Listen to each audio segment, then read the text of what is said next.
Hello everyone, this is Jubilant Rich and I'm here to give you my thoughts on the Wyrmblade Kill Teams for Kill Team. Well, basically we're going to be, well, like I say, it's going to be my thoughts on the Kill Team rules here. And what I want to do is give you a bit of a tactical breakdown in the sense of how I would actually use them, because I haven't actually used them yet, okay? So getting that out of the way, this is not going to be coming from any actual experience, all right? So if you're looking for any genuine tactics, I urge you to go to any channels from people who've actually played games with them. I think one of those would actually be Command Point.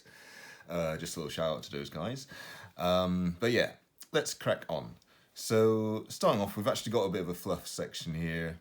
And I want to actually say, I'm glad that they did this because I don't like that we lost the Acolytes and Metamorphs in this kill team, okay? Because I like those models, and they were fun to use whenever I was using them in like the last game, which I talked about in the last video.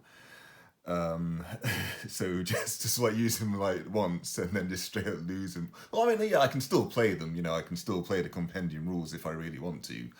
But I think going forward, I'll probably be end up playing Wyrmblade. So yeah, with the fluff section, it actually goes through why it's mostly neophytes and any of the, you know, latter generation hybrid specialists, which are going to be on the covert ops, because obviously if you've got your acolytes and metamorphs running around, they're not exactly going to be, you know, slipping past the guards, or even, you know, talking their way past the guards in order to get to where they need to, you know, carry out their mission.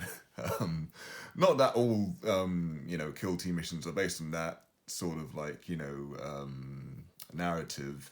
I mean, I can't exactly see Thousand Suns, for example, being all like, yes, no, totally here as like the janitor, you know. But yeah, anyway, so yes, they give you a nice little bit of a fluff on why it's mostly neophytes, and I thank them for that. You know, it's a fun little read. More narrative stuff for names and whatnot. Just going to point out that this is the third time we've seen this particular list of names. First it was in, obviously, Kill Team 1.0. Then you had it in the Greater Good supplement near the end of 8th edition 40k. But yeah, here it is again. Yay. So, the enemy below. This is the actual operatives that you can actually take. You get one neophyte leader who's... I mean, okay. I'm talking about this on the day of White Dwarf's launch. You all have seen this stuff through leaks or through other creators who actually have subscriptions so they can later sell out. So I'm not going to go through this in great detail. You know, you've got your one neophyte leader with, you know, the usual stuff that you would have had in Compendium. And then, of course, you got the 13 Wyrmblade Operatives. You got the Kelemorph, the Locus, Neophyte Adept, Gunners, 3 different versions of the normal gunner, 3 different versions of the heavy gunner. Got the Sanctus Sniper, Sanctus Talon. Did I miss out anybody? I did not. So yes, there you go. That's what you can take. Personally, I only have the Kelemorph in terms of the cult agents. I'm definitely going to use it at least once, but at the moment the models I'm building up are mostly to cater to more the 14 model kill team, because I like the idea of just having that many models on the board. Considering my last game, it proves that I'm more of an objective guy than a kill things guy. So if I'm going to be throwing bodies away, I'm going to need as many as I can get, basically. Yeah, so that would be where I'd be going with that. However, if I actually had the other 3 cult agents, I definitely like the Locus. I mean, if anyone knows anything about the Locus already, you know that it's a beast of a model.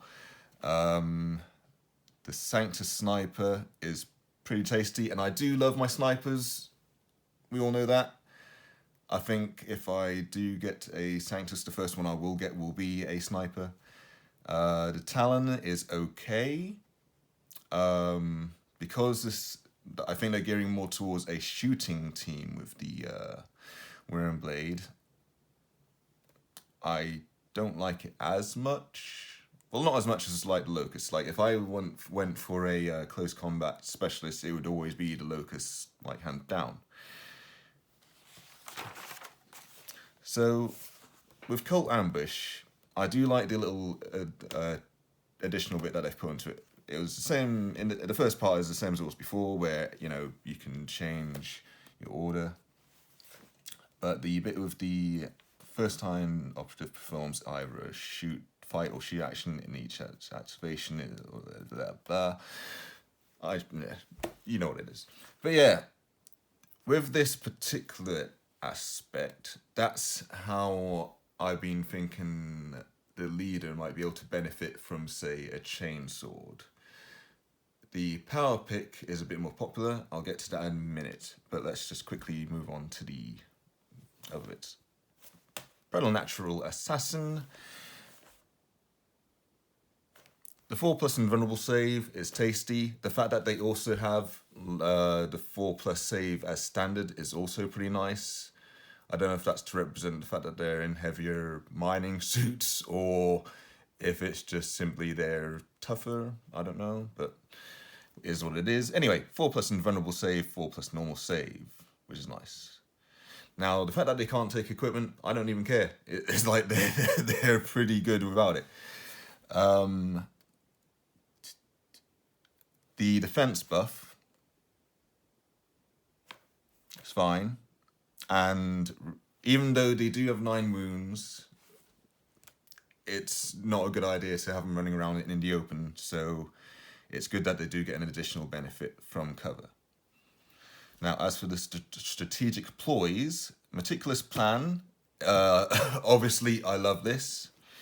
It can only be used once a game. But at the same time,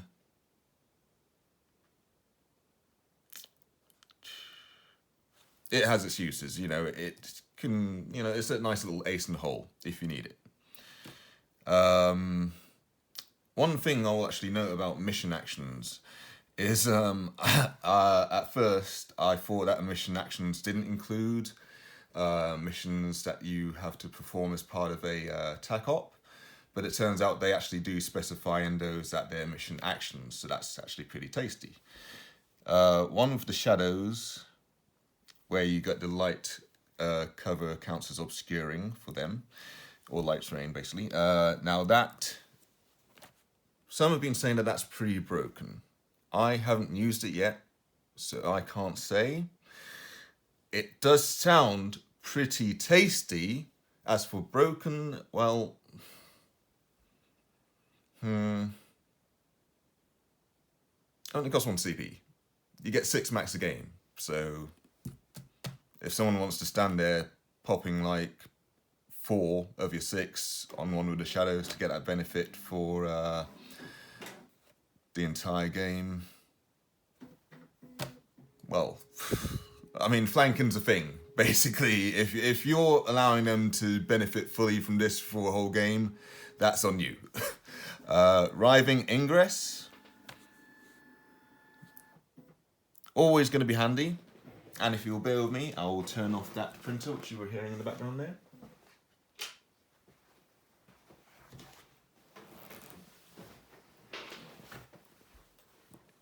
As I was saying, now this is pretty handy if you are setting up little traps.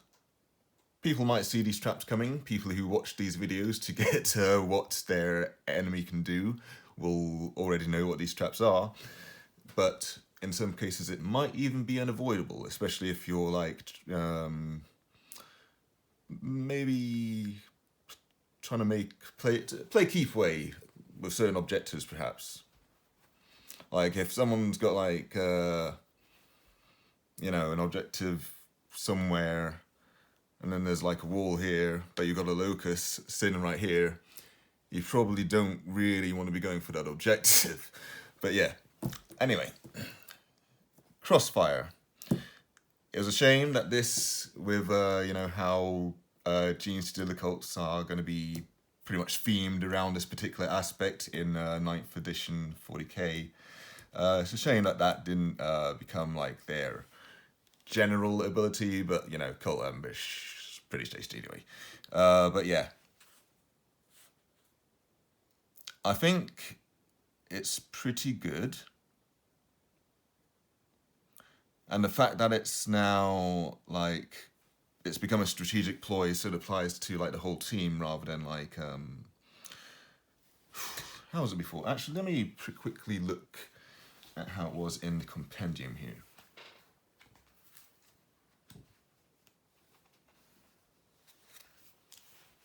Right, so as per the compendium, use this tactical ploy after making a shooting attack against an enemy operative until the end of the turning point. Each time another friendly Broodcoven operative makes a shooting attack against that enemy operative, in the roll attack dice step of that shooting attack, you can re-roll one of your attack dice. So here it's each time after a friendly Wyrmblade operative makes a shooting attack, if the target has not been incapacitated and does not have a crossfire token, the target gains a crossfire token until the end of the turning point. Yeah, so this could basically, yeah, you can spread this one out rather than just having to focus on one particular target as it was when it was a tactical ploy. Okay, that makes sense. Right, each time a friendly Wyrmblade operative makes a shooting attack, if the target has a crossfire token in the roll attack dice step of the shooting attack before rolling your attack dice, you can retain one as a successful normal hit without rolling it. So basically the reverse of cover.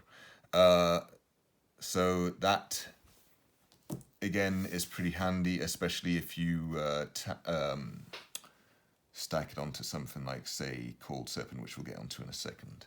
Now, Slink into Darkness, that's basically your, if you are engaged, you can just slip back into Conceal, which is obviously, you know, first thing you're going to do with your mining laser.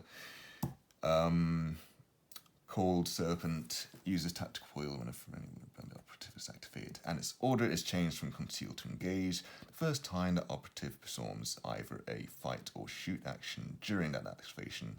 In the roll attack dice step of the combat or shooting attack, you can retain one of your successful normal hits as a critical hit instead. So now I said about that possibly, you know, combining with Crossfire. I don't see any reason why it wouldn't.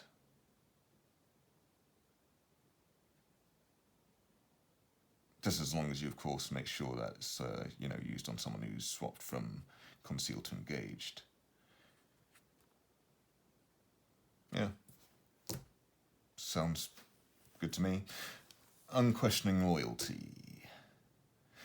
Now, I heard it said whenever I was watching someone else talk about this one that it essentially means that you can block someone's charge, and with the person that you're blocking with, you can attack. No, that's not the case at all, because you basically just get a free charge. It doesn't allow you to, you know, get a free attack. You essentially just throwing that model in the way of the charge so that they will take whatever attack is coming. Yeah, in fact, it actually says it right there in the bullet point. I don't think that particular bullet point was in the video which I watched, so fair play to the person there. Hiding, 1 CP. Now, this one I've heard a lot about. It is what it is, but at the same time, it's not as broken as it might seem at first glance, okay? Because let's look at the actual conditions here. Now, friendly operative hiding has a group activation characteristic of 1, so that's fine. Basically means that you can split up your neophytes, gain that 1 extra activation. You know, your standard neophytes, that is. So that's fine. When a friendly operative hiding is activated for the first time, set it up with an order of your choice anywhere in the kill zone. Now, order of your choice. That's the bit that's we're having a bit of a debate about. Whether or not this actually benefits from Cult Ambush. Because you're setting up, now when you're setting up, you know, at the start of the game, that operative has an order assigned to it. And obviously here you set it up with an order of your choice as you would with setting up. So does that then mean that you can, upon your activation, as per any other activation in the first turn, you know, change, if you've set them up as conceal, change it to engage at any point. Or rather at the start of your activation. I guess we'll have to wait for an FAQ on that. Personally, I mean, like, I wouldn't say that I'm being biased and saying that I read it as, like, you're setting up as per the start of the game, and therefore you're concealed, and therefore can change to engage. But I say, you guys, let me know your thoughts on that. You might have spotted something that I haven't. So if you disagree that it should work as I think it does, then leave a comment. And you are setting up within 6 inches of the drop zone. Now, obviously it tells you later that you count as having performed a normal move. So yeah, really the only benefit there is you're not setting up anywhere like you could have done with the previous Heidi thing, which was, sorry, I'm just blanking on what the hell that was called. Underground. Anyway, Underground, yeah, you know, it's not the same as that. So, yeah. And like I say, having, you know, you count as having performed a normal action, so any of your heavy gunners aren't really going to benefit from that. Yeah. And continue activation as normal. Yeah. Any hiding operatives not activated at the end of the first turn are incapacitated. So yeah, even then you know, you can't just hide them for like ages to keep them safe. So again, I don't really see this as being as broken as some people say, but you know, that's just me. But yeah. So as for the actual operatives, the neophyte leader, I like that they've actually buffed the auto pistol, made it Master Crafted thing, because one of the big complaints whenever we first had this edition of Kill Team drop was that they'd give stats to the, like, you know, very basic, like, leader options, like, say, a guard sergeant's las pistol, but they're, like, you know, mediocre stats. It's like, why even have the, you know, people say, like, why even have the profile in the game, or why can't it be stronger, etc. And I was like, it's a las pistol. It's not really there to be powerful. It's there if you've got, you know, the model with that, you know, so that you don't have to. But anyway, yeah. So, but yeah, now it's fine. It's like balanced, lethal 5+, still does the same damage as it used to. Don't even, you know, it's just standard little auto pistol with a couple of little fun little special rules. It's fun for if you, again, have the model. Yeah, there you go. Web pistol was always pretty just like, you know.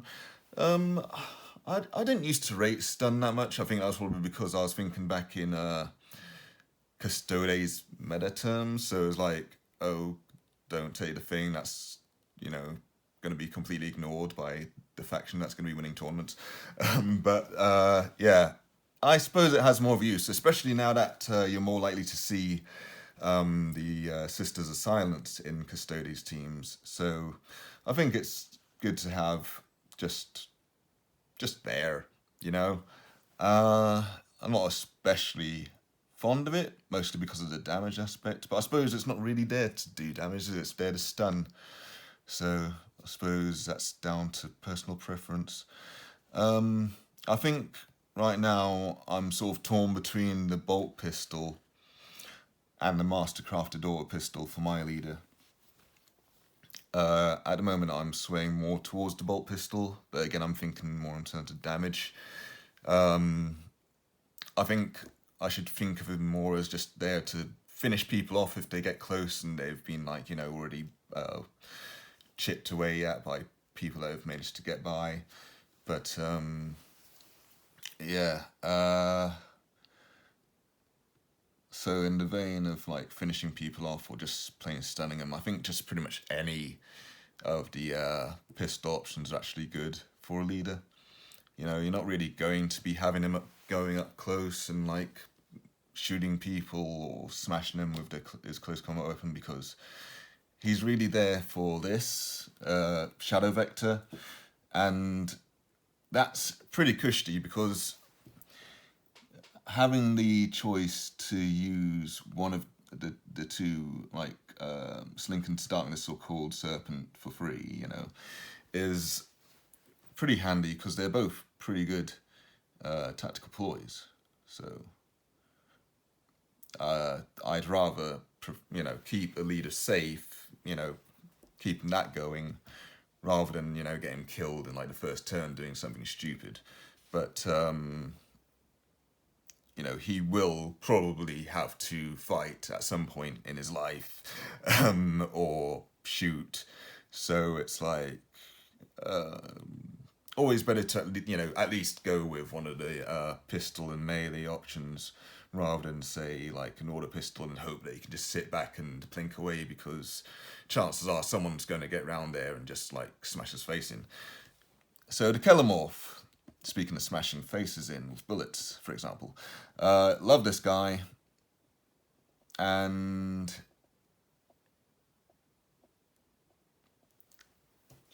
as for how I'd use him, it's just basically whatever it's, you know, exactly how it says in the tin. Yeah, he's just, to not go into detail, it would be just an insult to, you know, this, oh, I love it. So anyway, now his auto stubs, they're not, you know, the strongest things in the world, but it's more how you can use them, which is the, you know, the strong thing. Like, for example, they're pistols, but he gets a long-range profile with them. There are very few factions that have that sort of capability. Novitiates would be one of them, and the fact that one of those could actually be firing a plasma pistol at unlimited range is pretty oof. But yeah, yeah, but at least at long range he does get a little bit of a nerf. For example, whoa, one less attack. But yeah, oh yeah, and sorry, he's only hitting on 4+. I suppose that makes sense. He is firing at an extreme range, so he, you know, Kellamorph or not, he is going to be a little bit shaky. But yeah, short range is, of course, where the money is. You got your 5 attacks, you're hitting on 2+, same damage profile, you know, your standard pistol range, and your standard P1 and rending. Now, rending on ranged weapons is always nice, and then making that P1 as well is doubly nice. So yeah, and when, of course, he when he pulls off the high percents unique action, all right, if he's where he needs to be, it's likely that things are going to die. And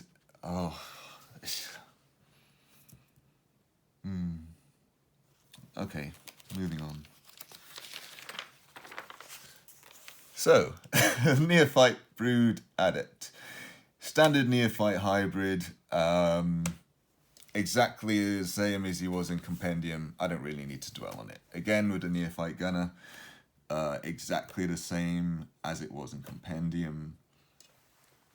Neophyte Heavy Gunner, pretty much the same. Oh, actually, coming to the things, whether or not they're the same or not. Yeah, there is a slight nerf.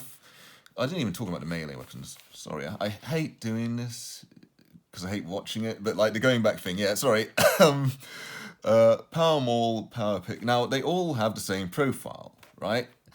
Which means the Power Pick got a nerf and the Chainsword got a buff. In fact, the Chainsword... Oh, yeah, that was the main thing I really actually wanted to talk about. I think about it. The Chainsword has got like a pretty tasty buff. I wouldn't say, even with the, you know, slight nerf to the Power Pick, I wouldn't say that the Chainsword is as good, but I like the things that you can do with it. Like, okay, so you got Ceaseless, so you're re-rolling ones, right? But if you're pulling off like a nice little charge out of Conceal after, of course, you swap to Engage, I'll think of how that could happen in a game whenever I actually have more time to think about that. But yeah, yeah, if you basically do your Coiled Serpent there, okay, you are, of course, retaining one of your successful normal hits as a critical hit instead. No, that wasn't the thing which I wanted to talk about. Sorry, it was called Ambush. Yes, yeah, so basically, right, you can re-roll anything at that point because he can re-roll his ones, he's already hitting on threes, and unless he's injured, right, the only thing that he can then fail on is a 2. So, like, I hate whenever I've, like, tested this out and I've rolled, and it's like, you get a 1 and a 2, and, no, yeah, say if you're rolling with something that's not, you know, got Ceaseless, right?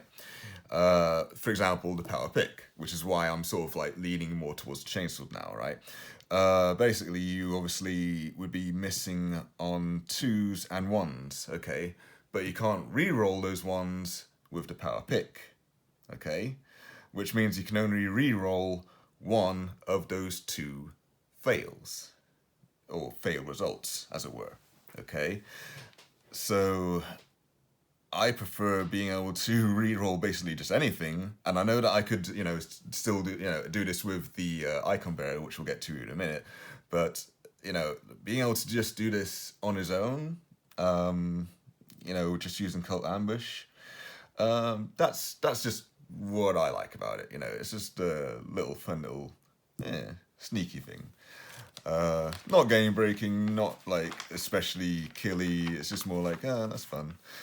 But yeah, so yeah, like I say, Neophyte Icon Bearer, how they changed his unique action now is Signal Strike until the end of the turning point for the purpose of the Cult Ambush ability. If this operative is visible to and within 3 inches of the friendly operative performing the fight or shoot action, you can re-roll any or all of your attack dice instead, rather than attack dice results of 1 result. So, like I was saying with the, you know, Chainsword Leader there, you know, you're basically getting relentless at this point, which is pretty good. And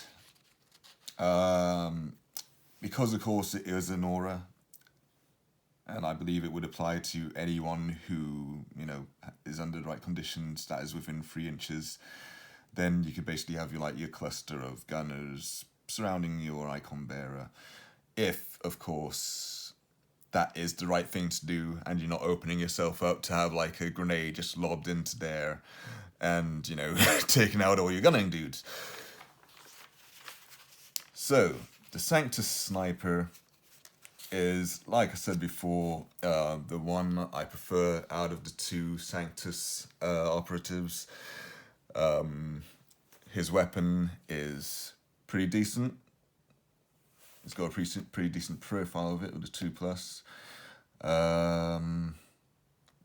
So he's a pretty standard sniper as far as that's concerned. The beauty is, of course, with his target vulnerability, where you go, of course, to lethal 5+, and then familiar soul sight.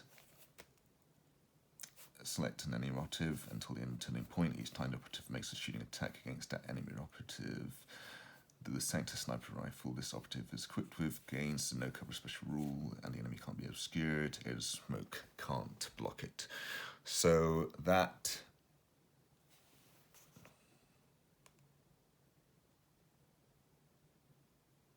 you could do this pretty much every turn that you had a target. Well, yeah, basically that you could see somebody. That's so you could perform target vulnerability first, familiar soul sight, shoot.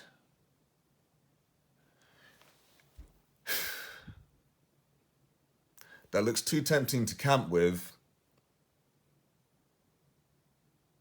and I don't know if that's bad or not for the game, but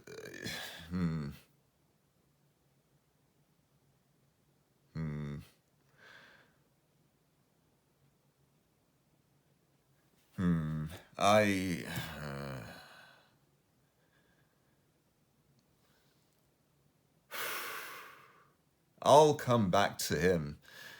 This is more of my thoughts with before a game thing. I do want to come back to the Wyrmblade at some point and give a more in-depth tactical breakdown after I've had some games with them.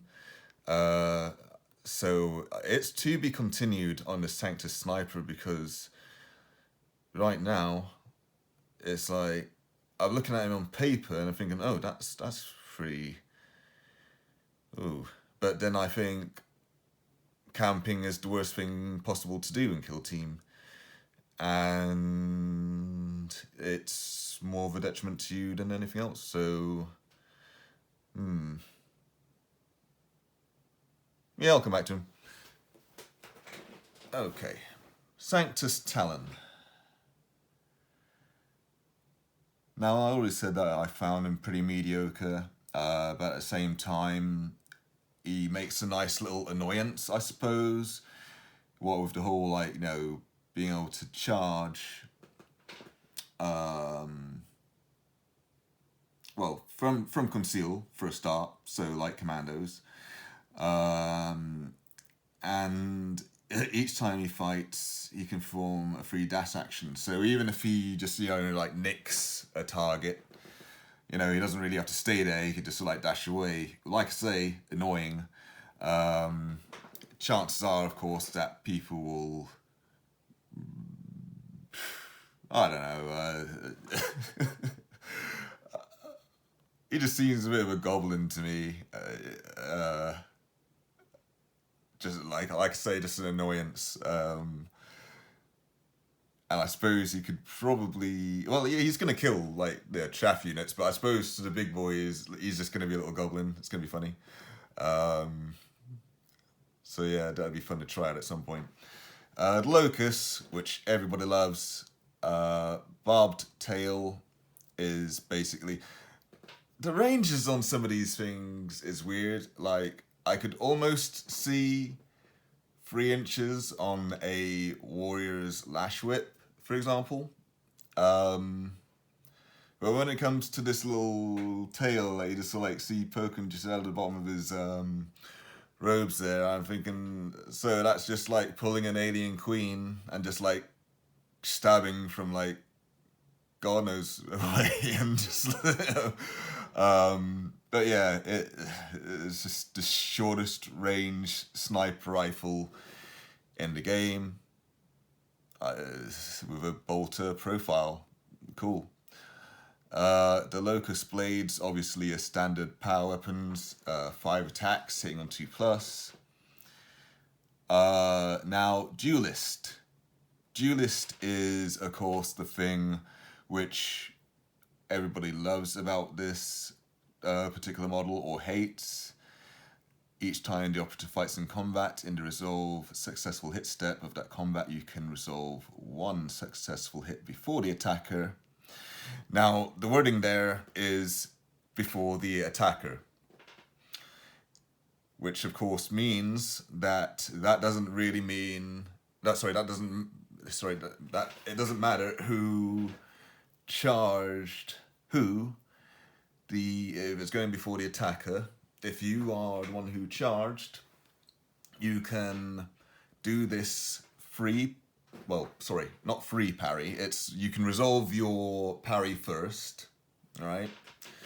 Then resolve whatever you want to next. Let's say another parry, because they've only got 2 successes, poor bastards. And then, oh look, you've got another 3 successes on whatever dice result, you know, and you're likely to get them. And then you just swing away. Yeah. That's how I'm reading that. If anyone disagrees, please leave a comment, because I don't say I think if they wanted it to be, oh, you can only use this to like defend, they'd be pretty specific about that. But because they haven't been, this is what we got. So expert swordsman, this operative can perform 2 fight actions during each of its activations. Each time after this operative fights in combat, it can perform a free charge action, even if it has done so during the activation, but can only move up to 3 inches. So yeah,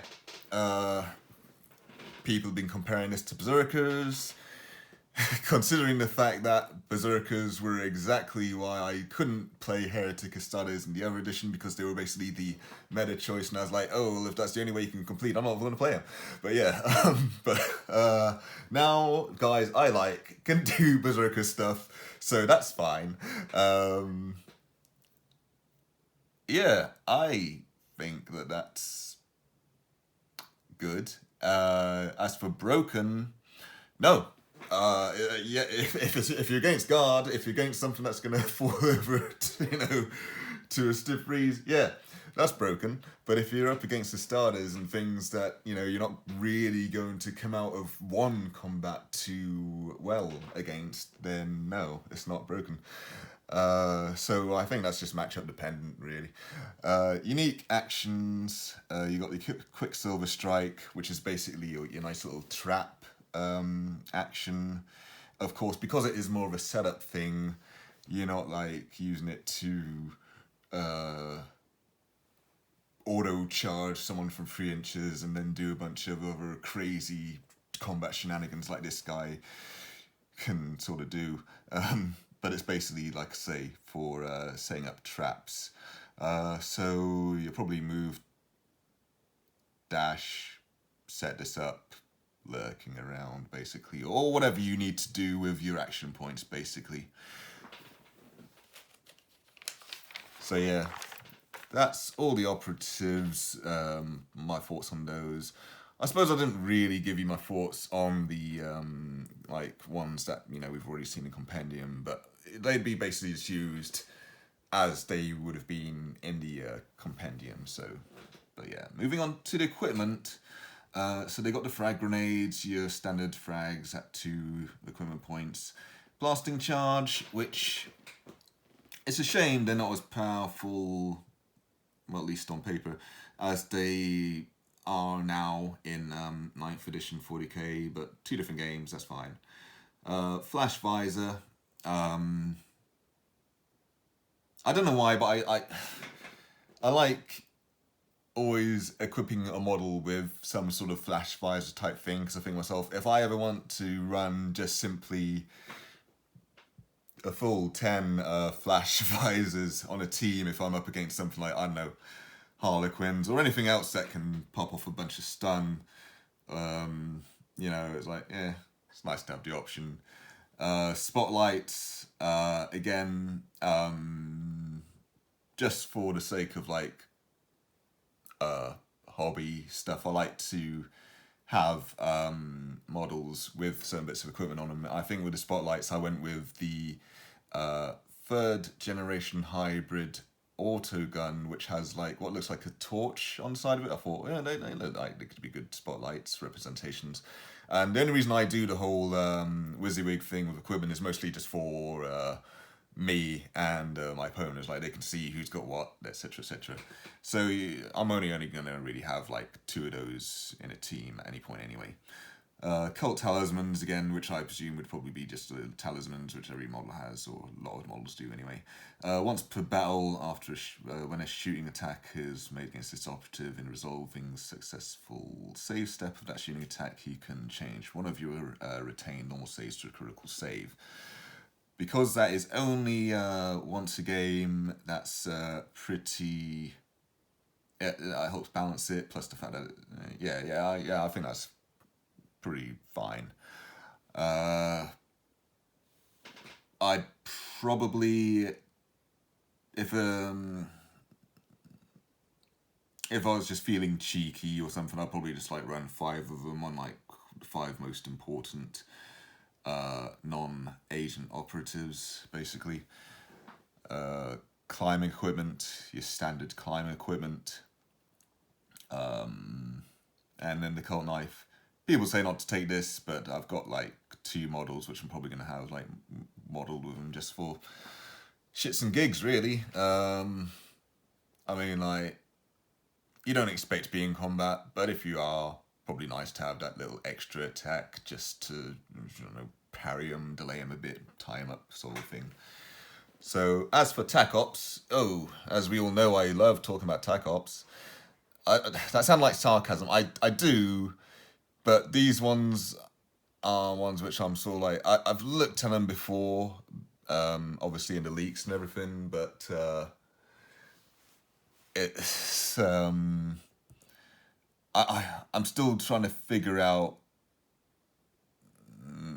I guess, how viable they are. For example, with Nowhere Unreachable, reveal this TAC op in the target reveal step at the first turning point. Your opponent places one of your location tokens anywhere in the kill zone that is more than hexagon from their drop zone. So that's... It'd be easier for them to hold it than you, I'd say, maybe, if I'm thinking about the math right in terms of board dimensions. But yeah, at the end of any turning point, if a friendly operative is within 1 inch of that location token, you score 1 VP. If you achieve the first condition at the end of any subsequent turning point, you score 1 VP. It's just a pretty standard take and hold thing, but in addition to like your standard objectives, kinda. So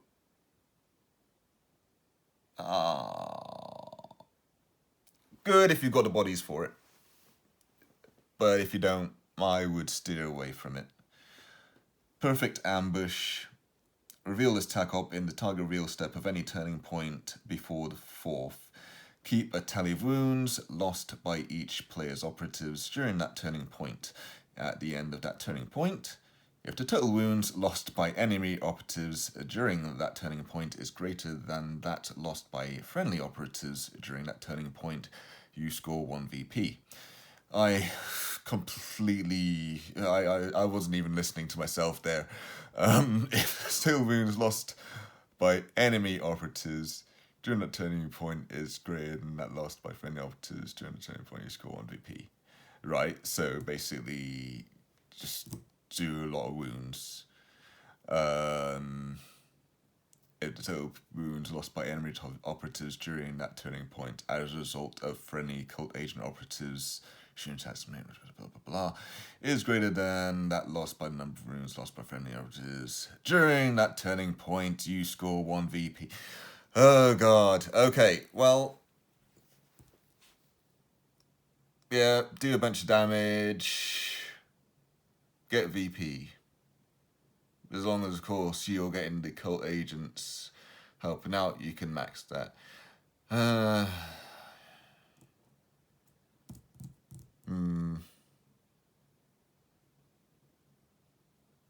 To be continued. Mark for assassination. Reveal this tag op in the target reveal step of any turning point. If an enemy operative with a marked token is incapacitated, you score 1 VP. If another enemy operative with a marked token is incapacitated, you score 1 VP. At first I thought that I could just be sneaky. And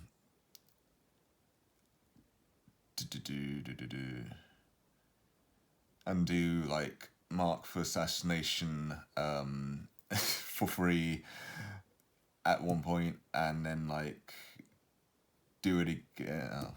I can't remember how the hell I. Oh yeah, that was it. Yeah, I thought I could do it twice a turn, but it says you. I'll get to that in a second, but yeah. And only friendly neophyte operatives can actually perform this action, so no agents, which is fine, because I think you'd probably be wanting to be doing more important things with your agents anyway. But yeah, an operative can perform this action while an enemy operative with a group activation characteristic of 1 is visible to and within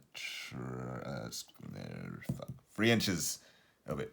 Yeah, that's another thing. With a group activation characteristic of 1. Now, it was said dismissively, oh, so basically not you mooks. However, Tau Pathfinders. I'm pretty sure every one of those is GA1. And again, I think that's the same with the Novitiates.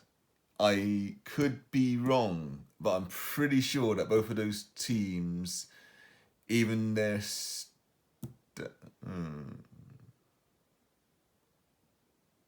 No, it's only because of the fact that they'd be taking a bunch of... No. I'm having a Mandela effect here, guys. I'm sorry.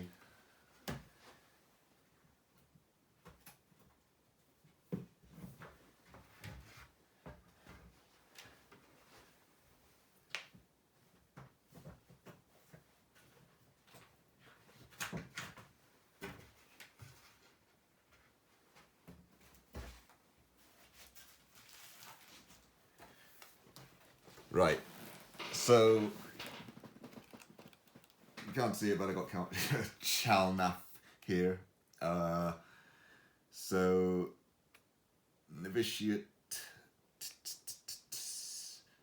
Also, I apologize in advance for the tangent here. Novitiate militants, which are the standard, are GA1. Okay. Right, and Pathfinders.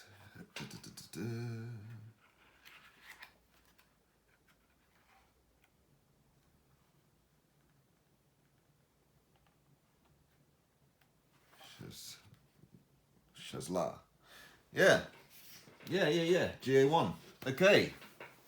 So that's 2 factions that you can at least use this pretty much on any model, basically.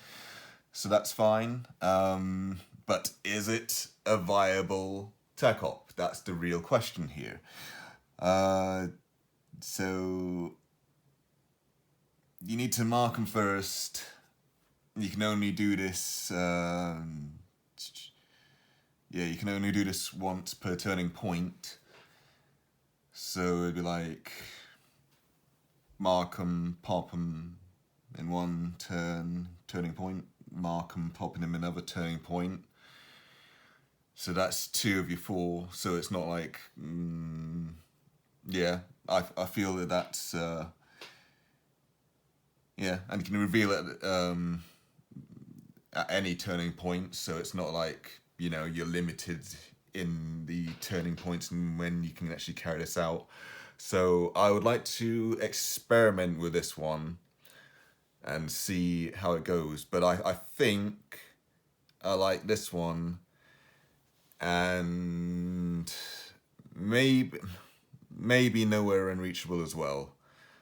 I don't know if I'm as big a fan of Perfect Ambush. yeah, so then you of course got the narrative stuff, which, considering the length of this video already, I will not dwell on. Nice little paint splatter there, which I think is good, because I have been kind of, well, I wouldn't say I'm struggling with scheme right now. I know what I want. I've talked about it before, whatever. Anyway, yes.